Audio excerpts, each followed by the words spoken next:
Do the Colts have the best defensive rookie in the NFL? Let's get to it.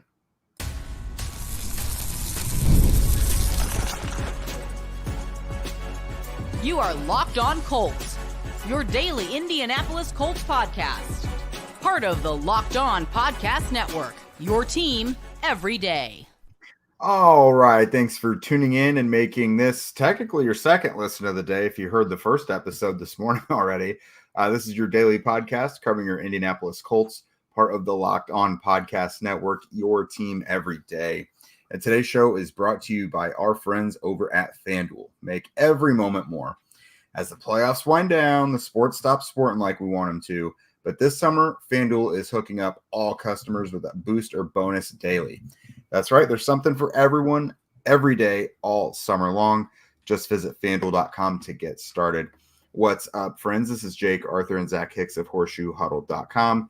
I'm your boots on the ground, credentialed media member of this site, and Zach is the most hard-nosed film nerd in the biz today. And today we are answering more of your questions because it's been about a week or so.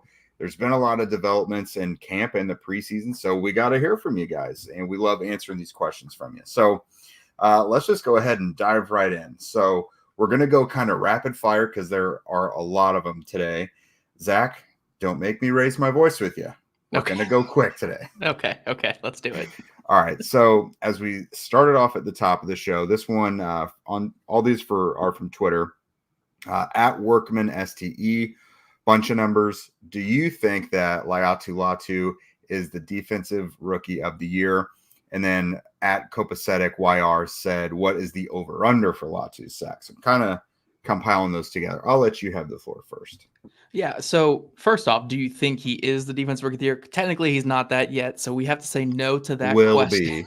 Will be. Semantics, yes, I know. But will be. I think there's a good chance. I mean, I don't think this is purely homerisms or getting too crazy in the hyperbole. I mean, he was the top defender taken in this past draft. You know, the Colts took him as the highest defender in the class, and that happened to be at 15th overall, but still getting him at 15th overall is kind of a blessing to this team. But from everything we've seen in training camp, what we saw from him in college in terms of his productivity, what we know, like what goes into the position when it comes to voting for rookie of the years. I mean, defensive rookie of the year is almost exclusively a pass rusher or cornerback thing. Like it really only goes to, cornerback or pass rusher. So I think he's got the advantage there.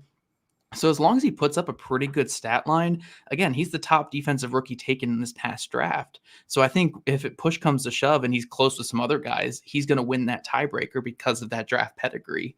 I think there's a good chance, man.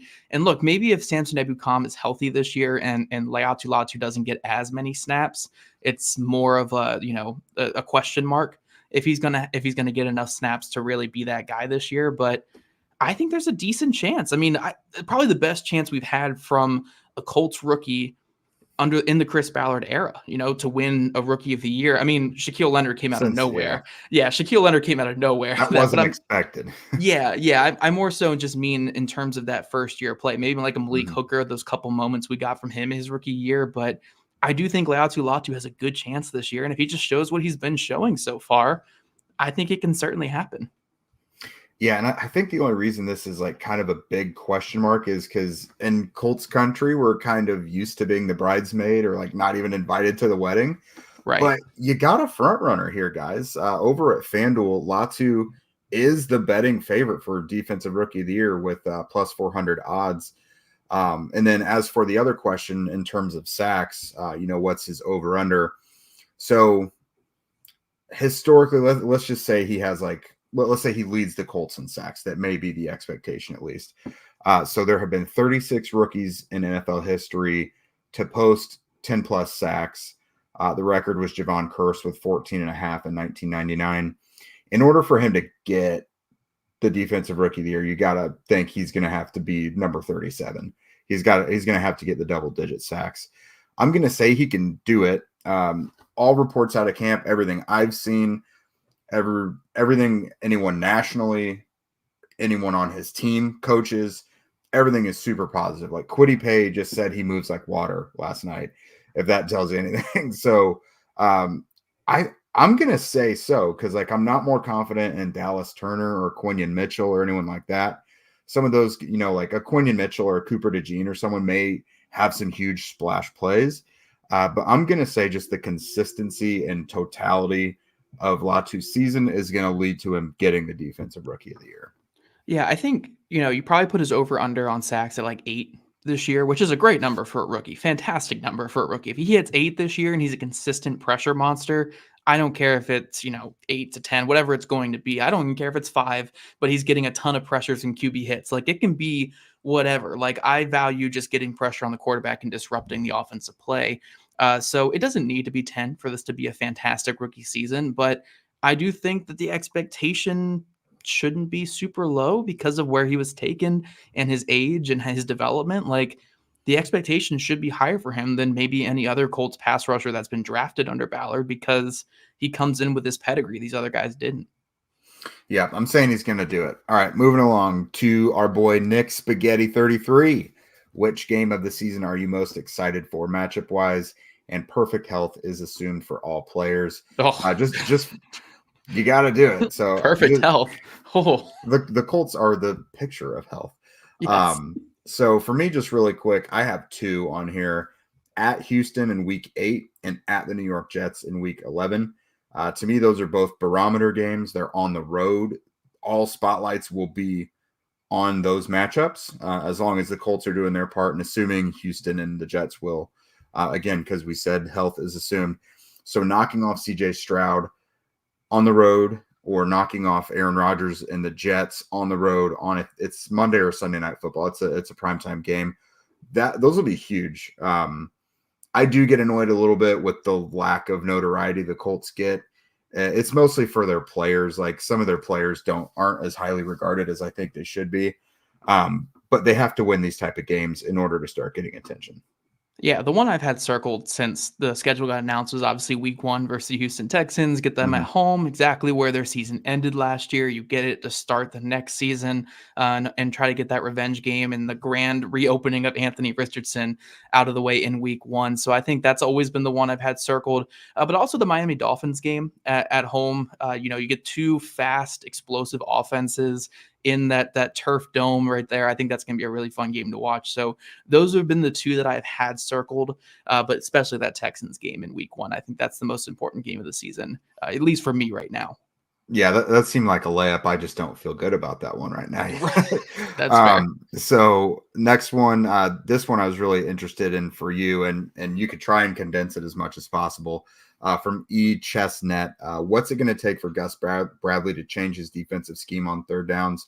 I'm guessing that means just maybe more blitzing and more like press coverage, like making life a little more difficult for offenses on third down.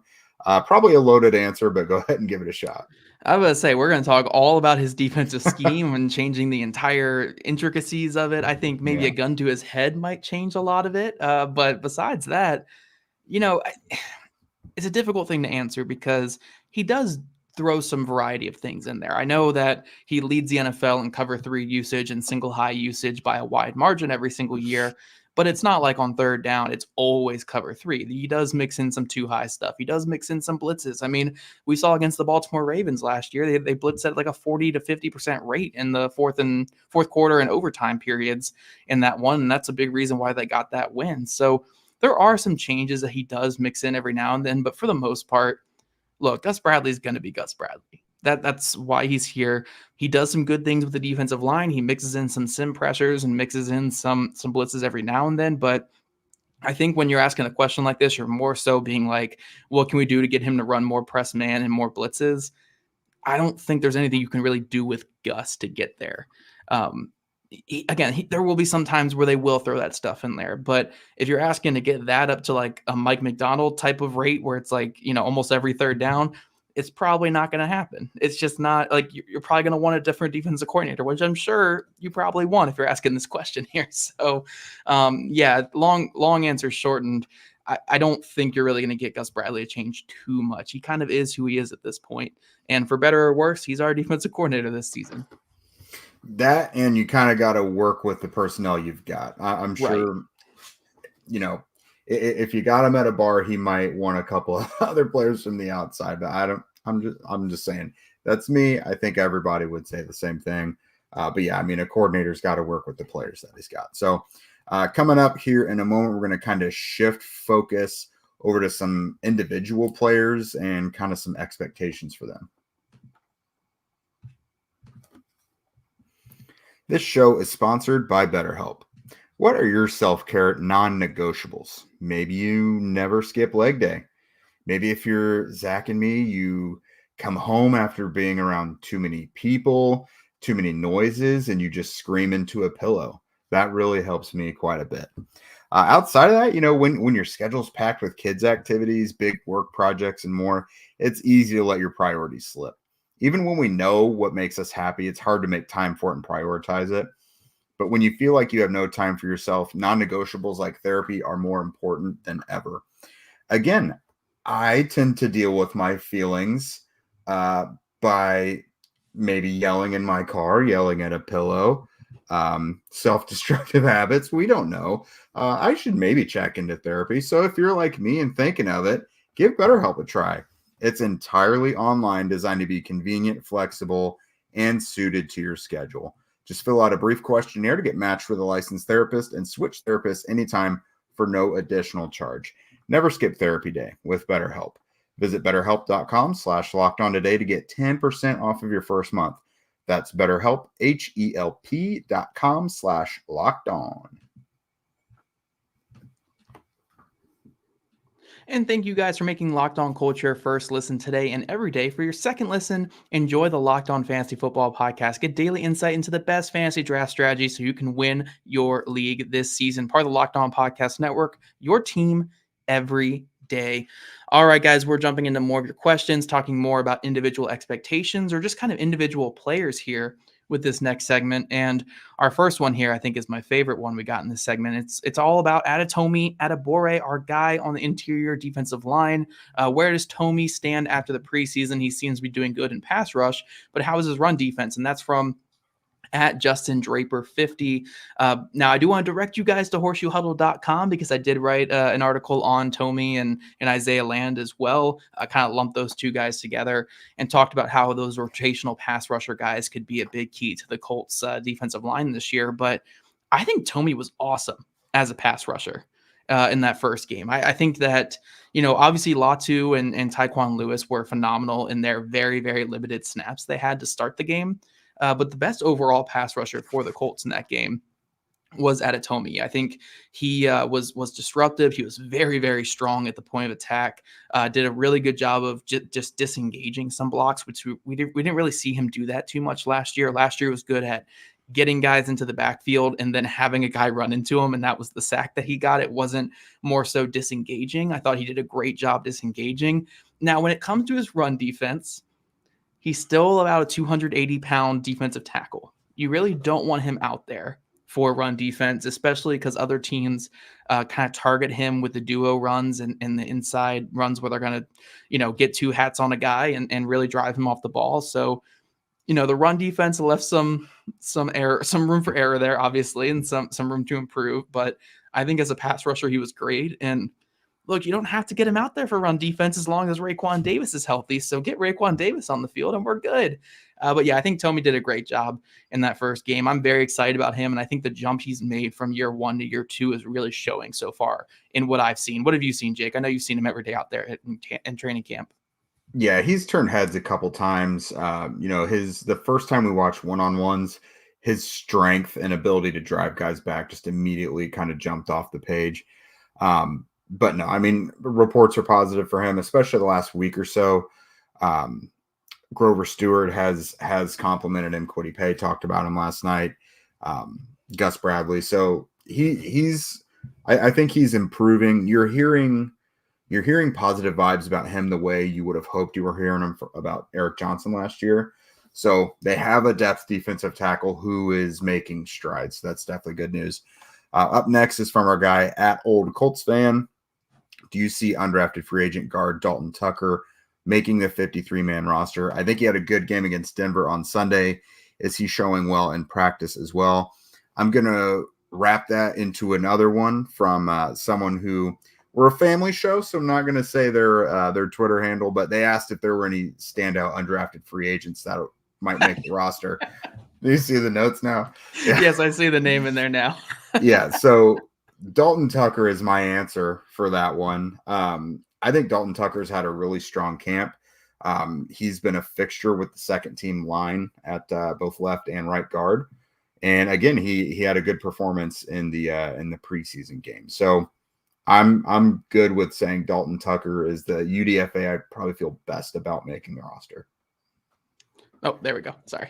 I cut out there for a second. I think that was on me. But I'm assuming you were going on about Dalton Tucker while I cut out. But yeah, Dalton Tucker, I think, was the most impressive undrafted free agent this past weekend when I watched the games. I clipped up a couple of his snaps against Denver. If you want to check me out on Twitter, @ZachHicks2 is where I put some of those clips. But yeah, I think he has a decent chance, man. Like, he's the backup right guard right now. And the Colts typically keep between 9 to 10 offensive linemen.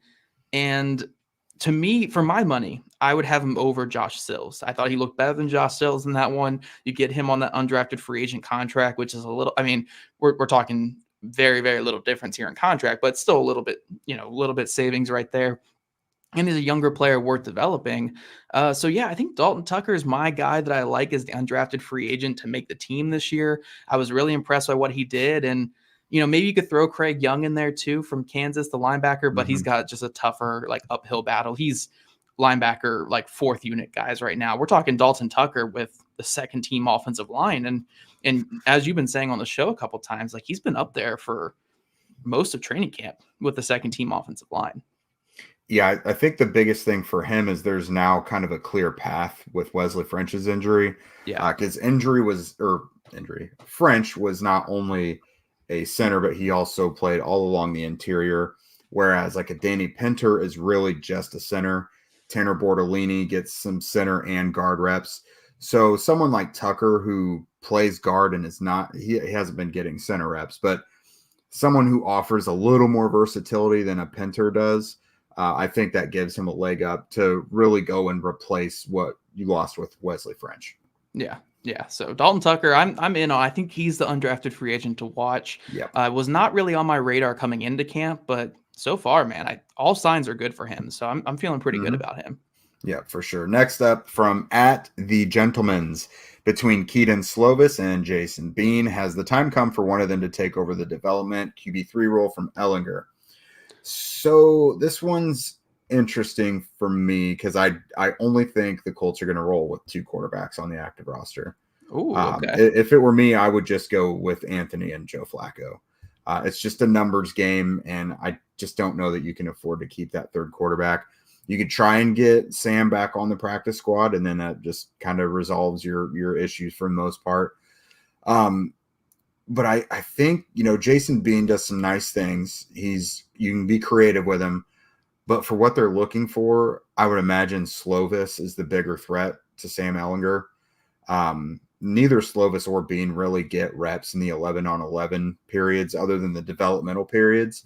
But those two are going to play a hell of a lot these next 2 weeks. Yeah. I don't see, for me personally, I think Ehlinger is pretty safe. I think he's going to make the roster. I would say so too. Yeah. Yeah. I think you and I are on the same wavelength, where if we were running things, we'd probably cut Ehlinger just because, look, if you're down to your QB3, it's over already at this point. Right. But I do think the Colts ultimately keep him there on the roster. And I don't think Slovis or Bean has really pushed him too much. Like you said, if they were getting some of the reps in 11-on-11s, then it'd be a different story, but they're not really getting that. But I really do love at least one of them as a practice squad guy if they keep Sam on the active roster. So, you can have Bean down there to be your more mobile guy that can maybe come up in a pinch if some injuries were to happen, or Slovis, you want to develop more of a pure passer. But I like the idea of either one of them as practice squad quarterbacks. I think they could be decent backups in the NFL. Yeah, this last one real quick, because I especially want to answer this one because I've heard it a couple times. From @Charles Dickens, is Anthony Gould's stock up or down with the signing of Greg Ward? Unchanged. These don't have anything to do with one another. So Greg Ward helps fill bottom of the roster depth and just add some reps with what Josh Downs is missing, basically. Yeah. Gould and AD Mitchell are mostly taking on Downs' offensive role, but Ward is a slot receiver that can work with the Ellingers and Beans and Slovises of the world. And he can also be in on that rotation for kickoff return and punt return. So it doesn't affect Anthony Gould at all. Yeah, Greg Ward, if he affects anybody, he affects DJ Montgomery or Laquan Treadwell's spot on the practice squad after cut downs. I think that's really the only place he really factors into all this. Good preseason player to have, good preseason body to have out there, but Anthony Gould's fine. Anthony Gould's going to have a role this year. Like he's good. He's going to be a good player for the Colts this year. Yeah, without a doubt. So coming up next, we're getting kind of into miscellaneous and maybe some holes on the roster because those are the burning questions. I love sports. I love them so much that I never want them to stop.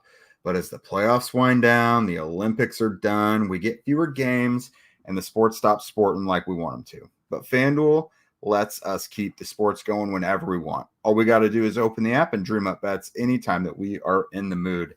And this summer, FanDuel is hooking up everybody with a booster bonus daily. That's right. There's something for everyone every day, all summer long.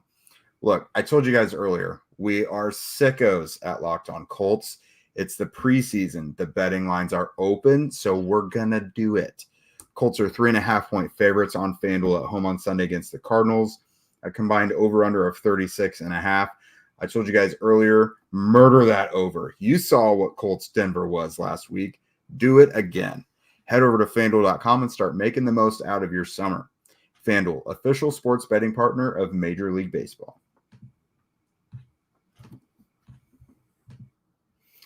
All right, we're starting out spicy here, Zach. From @Chef Shogunate or Shogunate, I'm not sure. You know, it's hard to tell context over Twitter. What does Chris Ballard seriously expect to happen with the secondary? This is like the Jets offensive line last year or when the Colts had Julian Davenport playing tackle. I'm not going to disagree with you. You know, I can picture the end of season press conference already.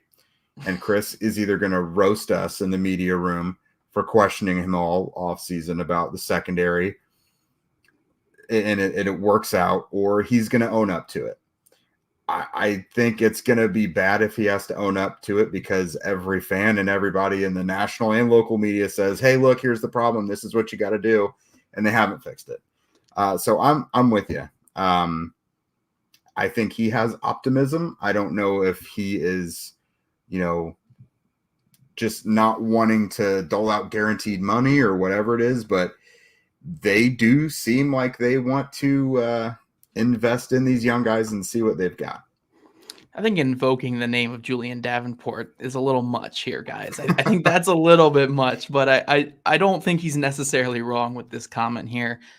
Look, at the end of the day, I can justify obviously 3 of the starters in my head: Julian Blackmon, Kenny Moore, and Juju Brents. Those were guys that definitely deserve to be starters and almost needed to be starters with how much you've invested in each one of those guys over the years. But yeah, the Jalen Jones with not really any competition starting is a little bit much. And Nick Cross, obviously, with no competition whatsoever starting is a bit much as well. And then you throw in a scheme that doesn't really do too much exotic stuff pre-snap, doesn't really disguise a ton. You're really leaving these guys susceptible to getting burnt out there. So what do we think Chris Ballard's expecting from this group? Probably more than what we're expecting. Hopefully he ends up being right because that would be great for all of us. But yeah, I think that my one comment about all this, and look, I love Jalen Jones. I really do love Jalen Jones. I think he's a solid NFL corner, and I think he's perfectly fine. But it is really funny that Jalen Jones went from being a 7th round pick that Ballard has been very, very open about, like not really being all in on him as a prospect, being like, it took a scout convincing me just to take a shot on this guy, to 1 year later being a guy where it's like, we're not bringing in outside competition. Jalen Jones is the guy. And it's like, and his main competition was an undrafted free agent from 2 years ago who just tore his Achilles. Yeah. So it's not like that was the plan all along. You know what I mean? Like, and if it was, then do you? Right. So we'll see. We'll see, guys. I mean, at this point, I don't think there's going to be much outside help. Maybe some waiver claims, but how much can you really expect a waiver claim to come in and do a ton for your team? So we'll see. We'll see, guys. We've talked about it quite a bit this offseason. I'm glad you mentioned waiver claims, Zach, because that's the next question. How many claims, or I'm going to kind of frame it as what position groups do you think they should put waiver claims in for around the cut down time? This is from Daryl Ingram, 31.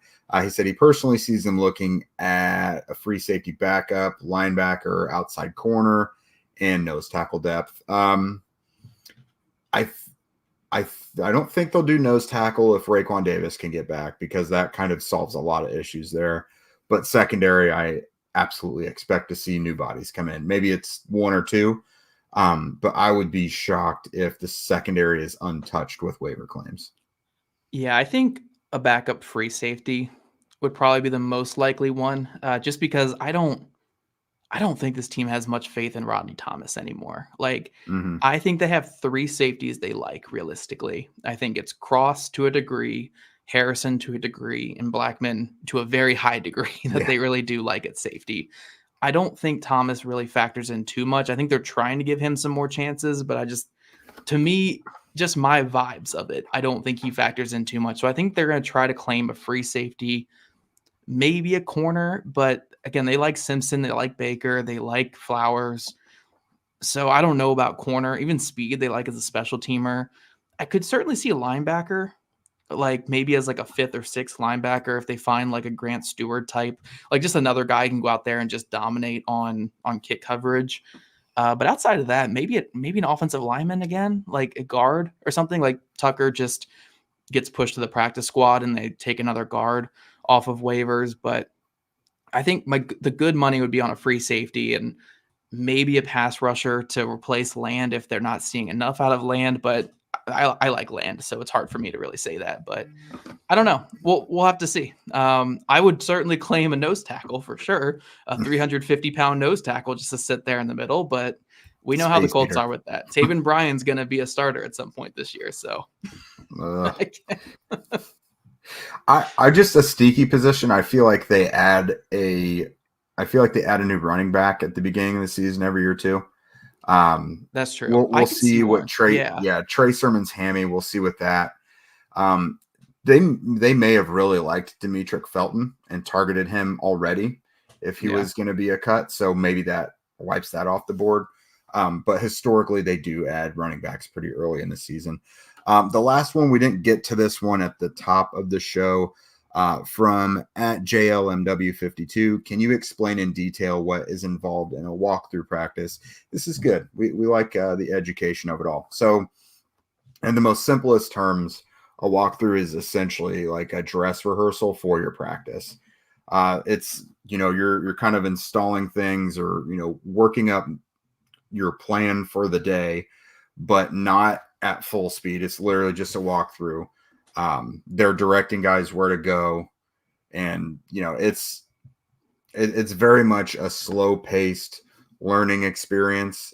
A dress rehearsal is really the best way I can put it. It's a practice for your practice. Yeah. If anyone makes a mistake, you have to do the speed walk around the field. They tell you to do laps, but you're not allowed to run. So it's speed walking like that Olympic event that I did not know was an Olympic event this year. But yeah, no, walkthroughs are just making sure that you have the proper knowledge. Like, you do all the simulating of what you would do in a game. Like you have Richardson do a huddle, calls a play in detail, does his checks at the line, snap the ball, and it's kind of just walking through your route, like where you're supposed to be on your route and stuff like that. It's not too egregious. Hopefully no one ever gets hurt in walkthroughs. I mean, I know some people do, but it's really just to keep you fresh physically while still testing your mind a little bit with the game of football. Yeah, I may be wrong, but you can pretty much have unlimited walkthroughs if I remember correctly. Yeah. But yeah, they want everybody to hit the ground running during practice so that they're prepared and know what they're about to do at practice and don't have to stop and explain everything. So shoot, I think that is it. It's almost practice time. Almost practice time. And guys, you've already got 2 shows from Locked On Colts today. We might give you a third one later tonight after practice as well, depending on if Jay can stay awake after practice. We will give you guys a third third episode today, live streaming after practice. So it'll probably be around like 10 o'clock tonight. We'll play it by ear and keep you guys updated on our social media. So make sure you're checking that out. Before we get out of here, though, I do want to thank you guys for making Locked On Colts your first listen today and every day. Now go make your next listen Locked On Fantasy Football Podcast. Get daily insight into the best fantasy draft strategies so you can win your league this season. Make sure you draft Jonathan Taylor. Jonathan Taylor's going to get a lot of looks this year, guys. That's the one to go for. Oh, yeah. And if you guys want to become a Locked On Colts insider and chat with us directly and get that inside scoop, follow the link in our show notes. I mean, you get the inside scoop like I just said about Jonathan Taylor. That's who you draft. If you guys don't already, make sure you're following at Locked On Colts, at Jake Arthur NFL, and at Zach Hicks 2, all on Twitter. We're also on TikTok and Instagram. We're doing TikTok dances for you guys. We're doing all the Instagram filters and everything. Jake runs those accounts, so it's mostly him, but really all fun the Rooster content you can handle. Yes, all the Rooster content. So make sure you're looking up Locked On Colts on there. Also, subscribe to us on YouTube, wherever you listen to your podcast. We love you guys' ratings, reviews, and we'll catch you guys back here later tonight.